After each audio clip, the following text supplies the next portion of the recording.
The Intermediate Lifecycle Courses. Continual Service Improvement. Lesson 3.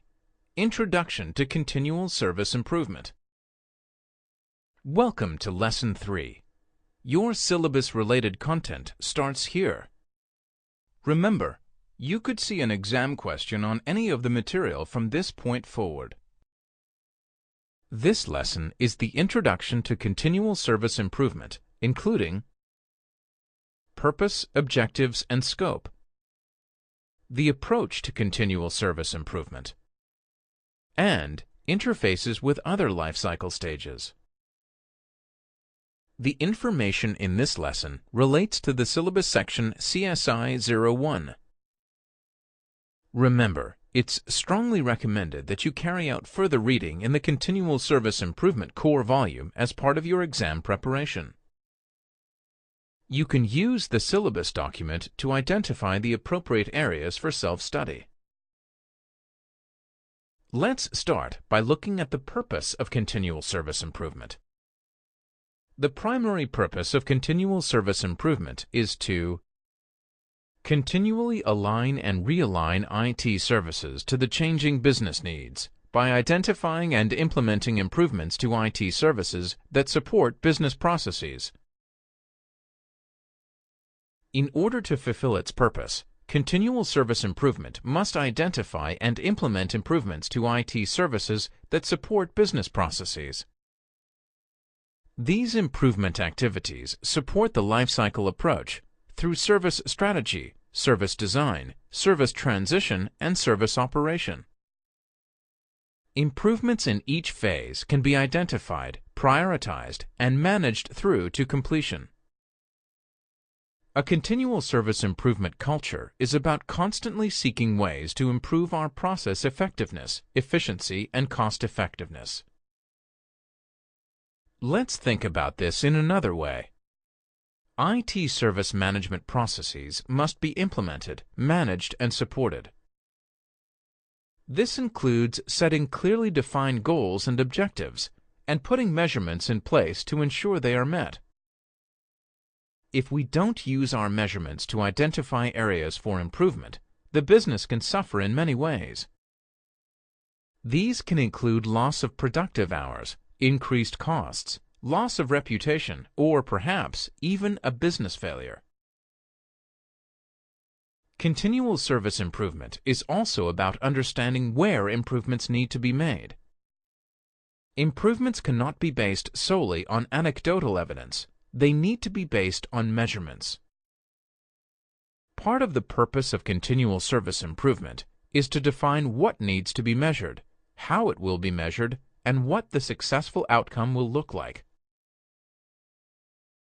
Consider the following statements about measurements and management. You cannot manage what you cannot control. You cannot control what you cannot measure. You cannot measure what you cannot define. Can you measure your services? Do your measurements reflect the customer experience? Think of senior management as being like the captains of a ship. They would never set out on a voyage without knowing where they wanted to go and what route to take. Measurements are our compass. They can identify areas for improvement and give early warning of any potential issues. Measurement is fundamental for improvement. It will identify areas for improvement and then confirm if our improvements have been successful. Okay, let's move on and study the objectives of continual service improvement. Firstly, continual service improvement is there to review, analyze, and make recommendations on improvement opportunities in each lifecycle phase, from strategy right through to operations. Secondly, continual service improvement will review and analyze service level achievement results. You can see the other objectives of continual service improvement here. Continual service improvement will identify and implement individual activities to improve IT service quality and improve the efficiency and effectiveness of enabling service management processes. Continual service improvement will improve the cost-effectiveness of IT service delivery without sacrificing customer satisfaction. And finally, continual service improvement will ensure applicable quality management methods are used to support continual improvement activities. The next area we need to understand is the scope of continual service improvement.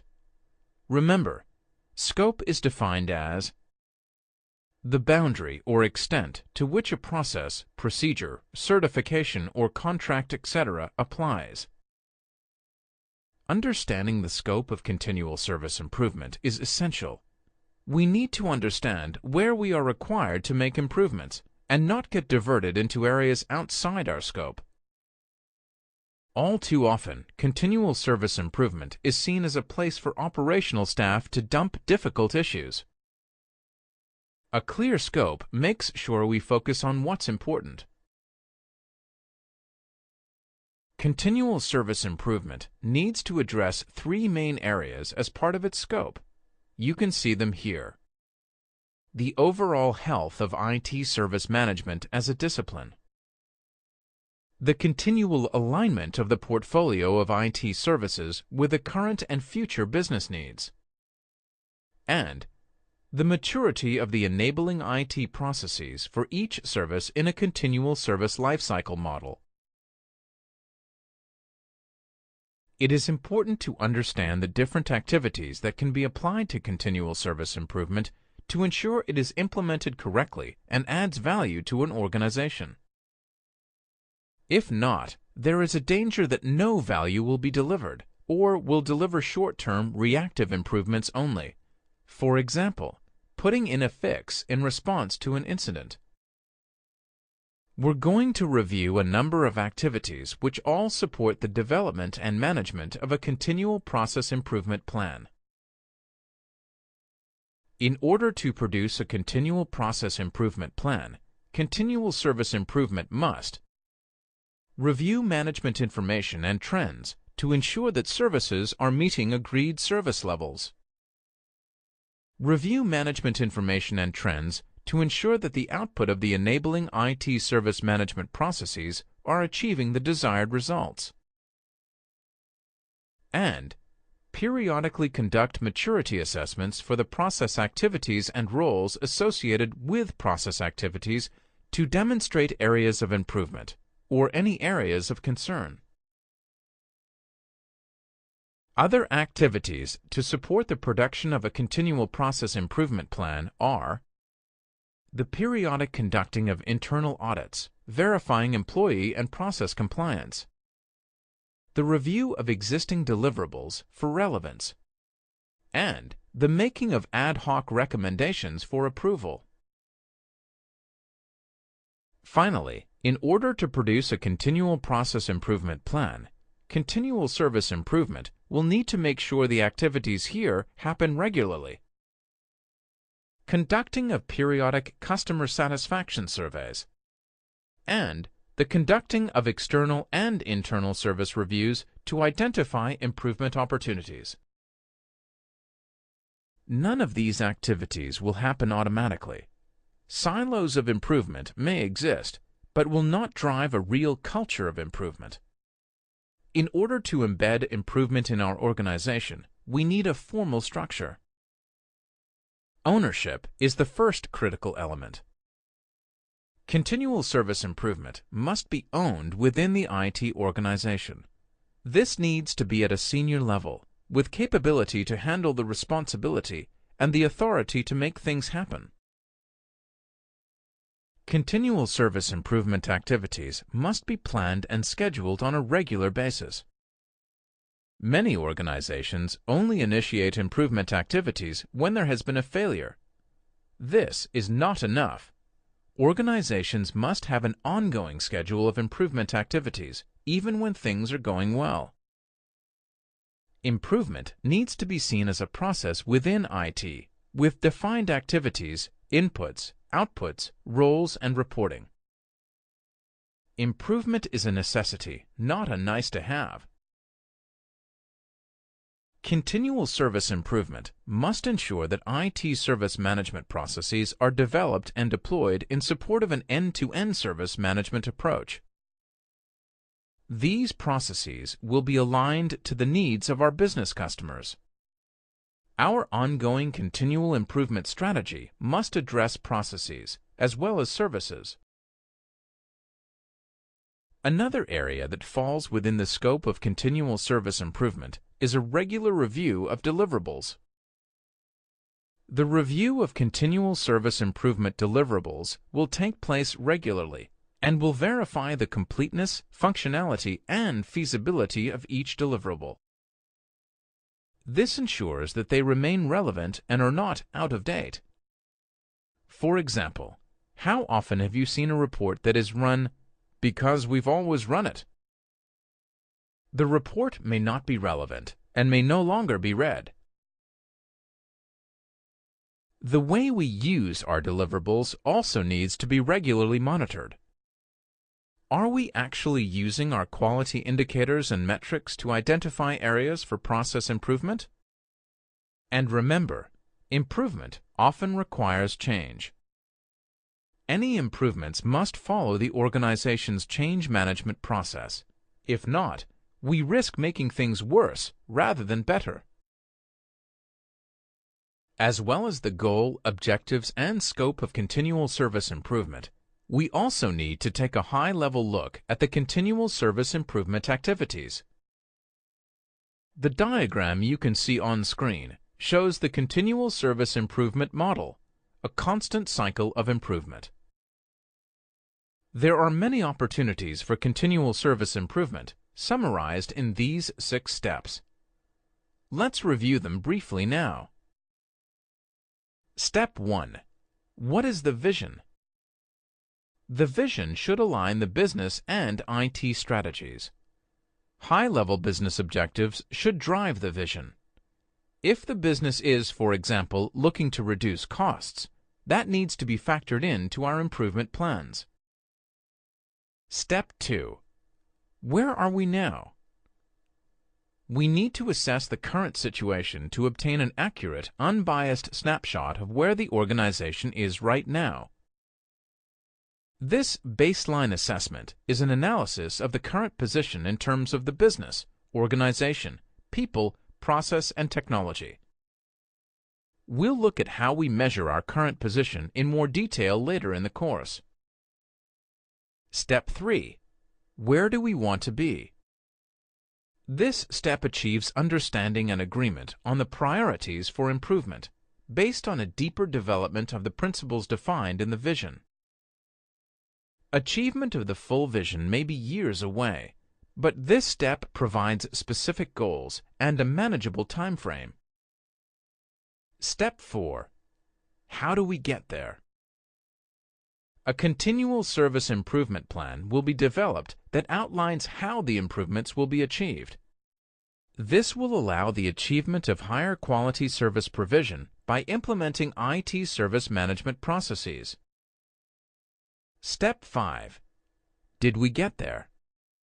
There is a need to verify that measurements and metrics are in place to ensure that milestones were achieved, process compliance is high, and business objectives and priorities were met by the level of service. If we can't prove we have delivered, future continual service improvement initiatives may not go ahead. Step 6. How do we keep the momentum going?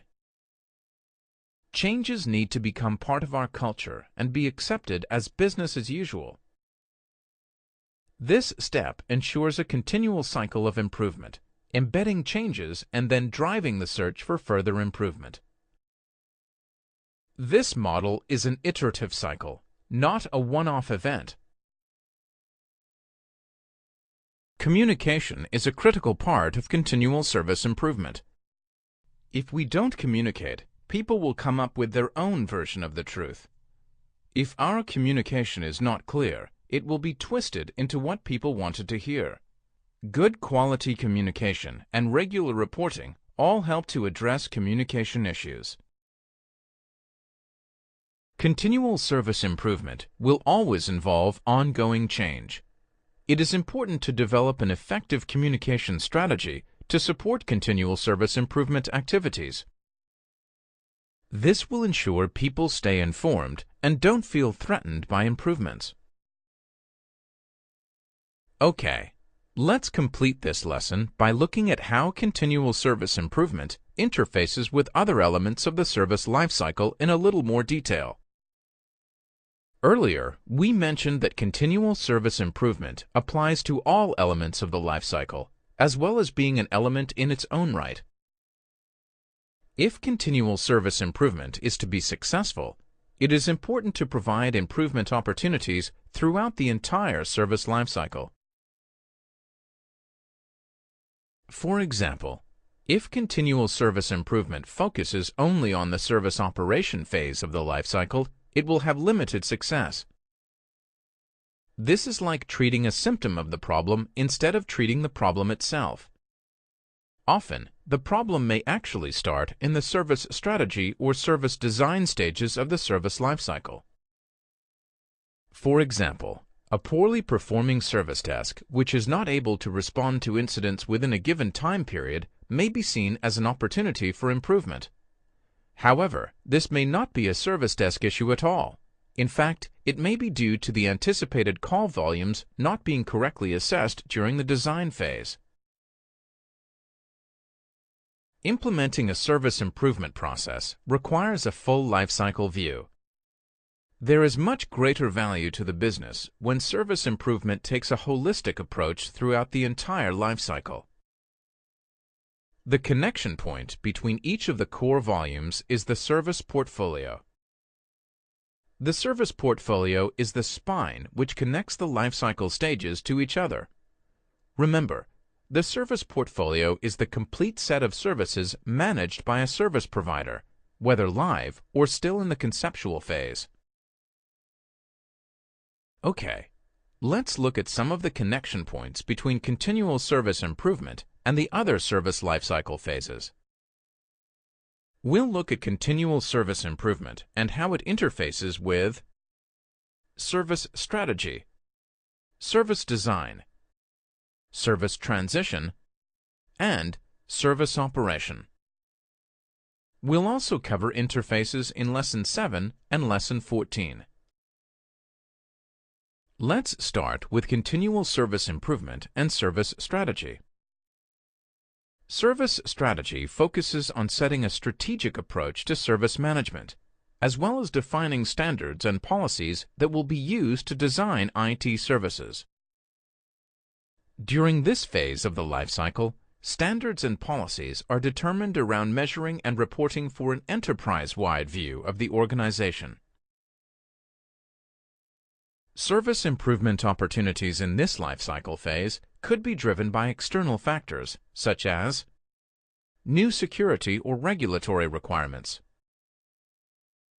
new strategies due to mergers or acquisitions, changes in technology infrastructure, and new business services to be introduced. Feedback from the other core phases of the service lifecycle will also be important in shaping future strategic positions and direction. Okay, let's move on and think about continual service improvement and service design. During service design, new and changed services and infrastructure architectures are created, aligned with business needs. Design elements ensure that we keep a customer focus while creating the capability, process specification, planning, and acceptance of service management practices. Service design takes strategy and transforms it through the design phase into deliverable IT services. New strategies, architecture, policies, and business requirements will all drive the need for continual improvement within service design. Service design is also responsible for designing a management information framework. This will include the need for critical success factors, key performance indicators, and activity metrics for services and the IT service management processes. These critical success factors, key performance indicators, and metrics are all used by continual service improvement to identify improvement opportunities. Service transition is the next phase we'll look at, and has a number of interfaces with continual service improvement. As a reminder, service transition manages the transition of new or changed services into the production environment. As new strategies and designs are introduced, this provides an excellent opportunity for continual improvement, driving new or changed services and processes through the organization. Service transition is also responsible for defining the actual critical success factors, key performance indicators, and activity metrics. This phase will create the reports and implement the required automation to monitor and report on services and IT service management processes. This all provides essential inputs and valuable information for continual service improvement. Service transition includes a number of best practice areas, such as creation of support models, knowledge bases, workflow management, communication, and marketing. These all provide real opportunities for improvement. For example, if we're implementing a change to an IT service, we can also amend our incident management process to make sure we handle associated incidents in the most efficient and effective way.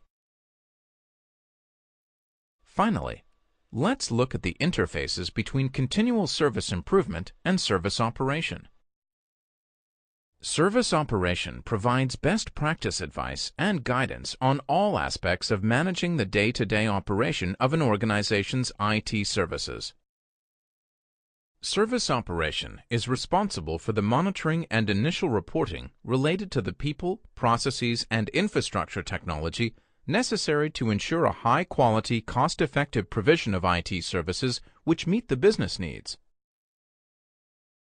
The results of service operation monitoring can be compared against norms, targets, or established service-level agreements. When there is a discrepancy between what was actually delivered and what was expected, this becomes a service improvement opportunity. Internal reviews will be held to look at the results reported and investigate what led to the results. Any necessary improvement actions will then be identified. Think about your existing operations meetings, major incident reviews, for example. They will regularly highlight opportunities for improvement. The integration of service improvement within the service lifecycle is essential for effective service management and customer satisfaction. You can see the interfaces in the diagram on screen.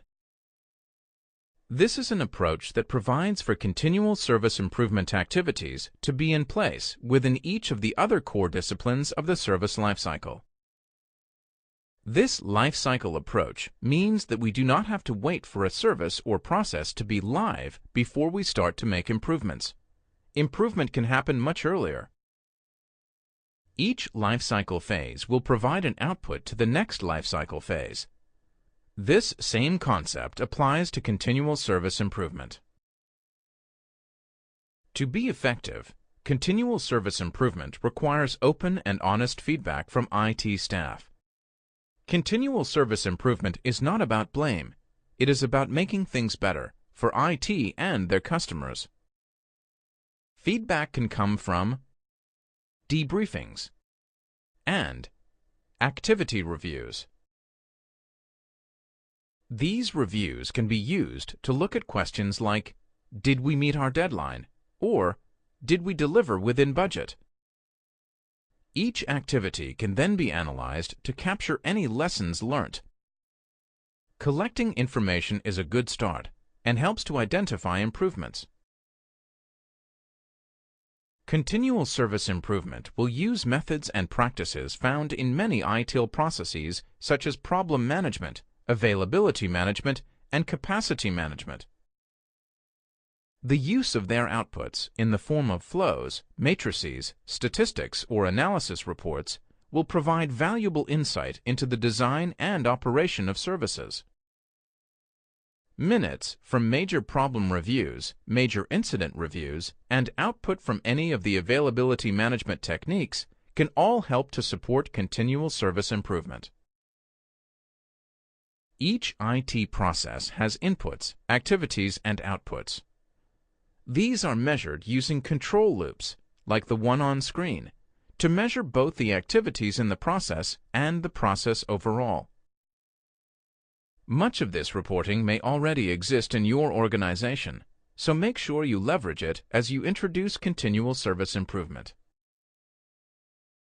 The information we collect on current practices can be combined with new business requirements, technology specifications, IT capabilities, budgets, trends, and any external requirements to identify and prioritize required improvements. Continual service improvement should not reinvent the wheel. Why go out and spend hours interviewing customers if service level management are already doing it? The data that is collected may not deliver immediately obvious answers. We may need to sift through large amounts of raw data before synthesizing the right information. This information must then be analyzed and studied against predefined goals from all levels of the organization.